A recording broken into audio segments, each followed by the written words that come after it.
This video is powered by the pros at Pascal Air Plumbing and Electric. Arkansas owned, Arkansas operated. GoPascal.com.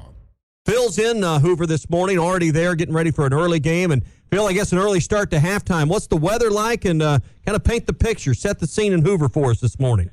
The picture is gray right now, Tommy. It's rain. Well, they're going to get the tarp off the field soon. So I woke up this morning, and the first thing I saw out the window was what I saw when I went to sleep, which was gray and a little bit of drizzle. But I don't think it's enough to keep LSU and Carolina from starting. They were able to get the field covered, so I'm sure it's in fine shape. And yeah, the best thing that I'm watching right now are 5 or 6 members of the grounds crew, who, by the way, are always the hardest worked people in the entire tournament here in Hoover on an annual basis.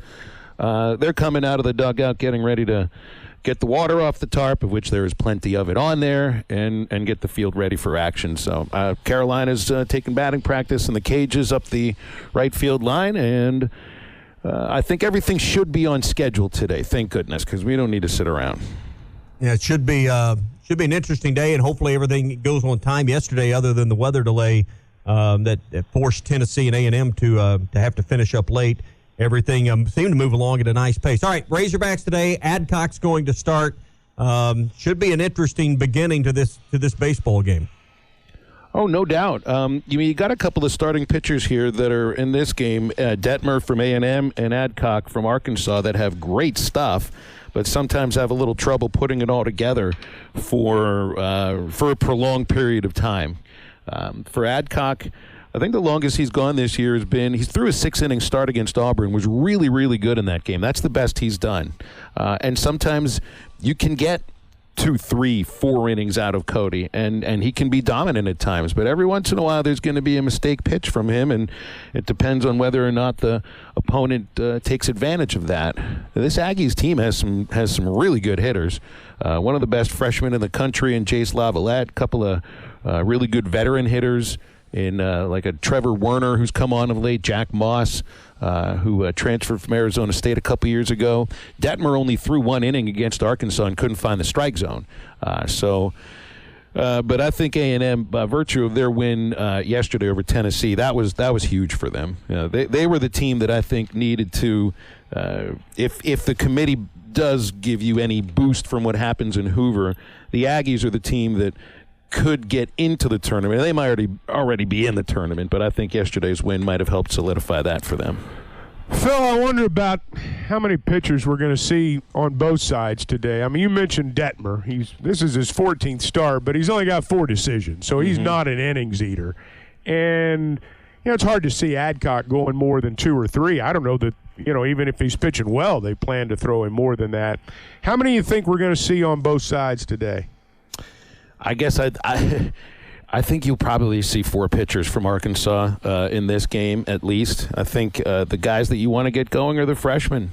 While it's tight, you'll see, I think, Gage Wood. I think David's talked about wanting to get Christian Fouch going for a couple of weeks. That's a pitcher that, look, he's not going to go out and give you like 4 or 5 innings of anything all that important, but what he can give you is inheriting runners and get a couple of outs. The last couple of times they've given him that opportunity, it hasn't worked out for him. So I think you'll see Christian Fouch at some point today, probably inheriting runners.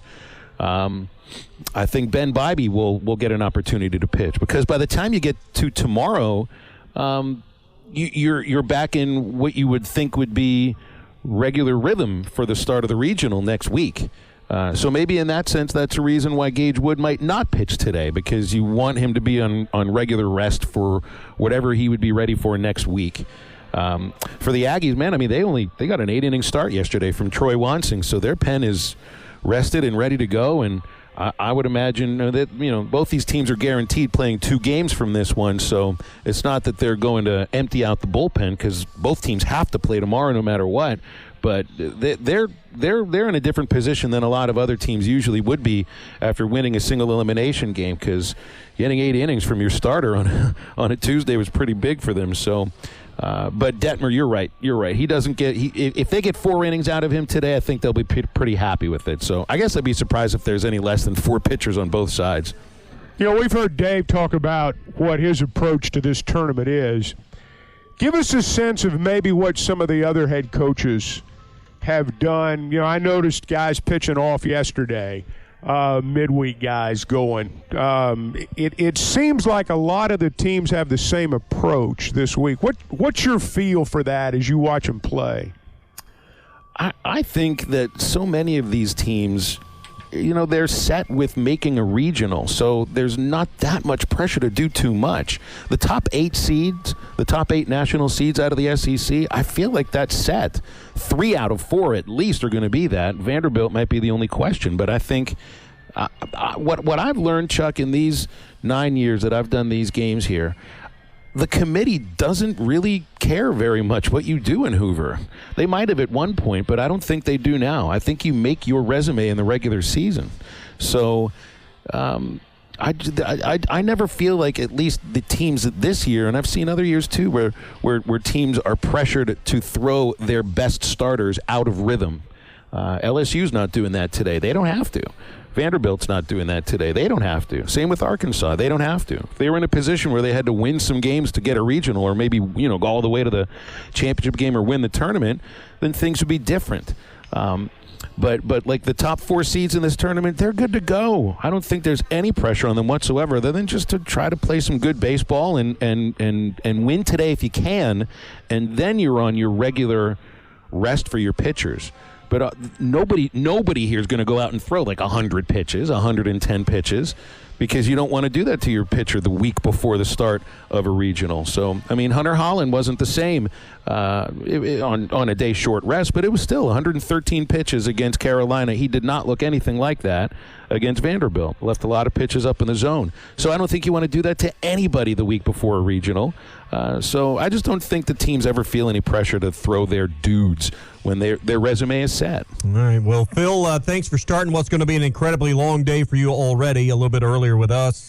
Halftime coming up in about 40 minutes right here where you're listening now. And, of course, you'll be along about noon or at noon on the Learfield Razorback Network with the baseball call on many of these stations. First quarter is what we're going to call halftime today, Tommy. Although I guess since it's baseball, we'll just call it the first 3 innings. All right. Well, we'll hear from you and Matty T in about 40 minutes or so. Okay. Thanks, Tommy. See you guys. BetOnline.ag is your #1 source for all your basketball info, stats, news, and scores. Get the latest odds and lines, including the latest player reports for this year's pro basketball playoffs. BetOnline is always your sports information headquarters this season, as we have you covered for all your sports wagering needs. Basketball, MLB, NHL hockey, right down to UFC and boxing. BetOnline is the fastest and easiest way for you to get your betting info, including live betting options and your favorite casino and card games you can play right from your home. Head to the website today or use your mobile device to get in on the action. Be sure to use our promo code BELIEVE to receive your 50% welcome bonus on your first deposit. That's BLEAV. BLEAV. Bet online, where the game starts.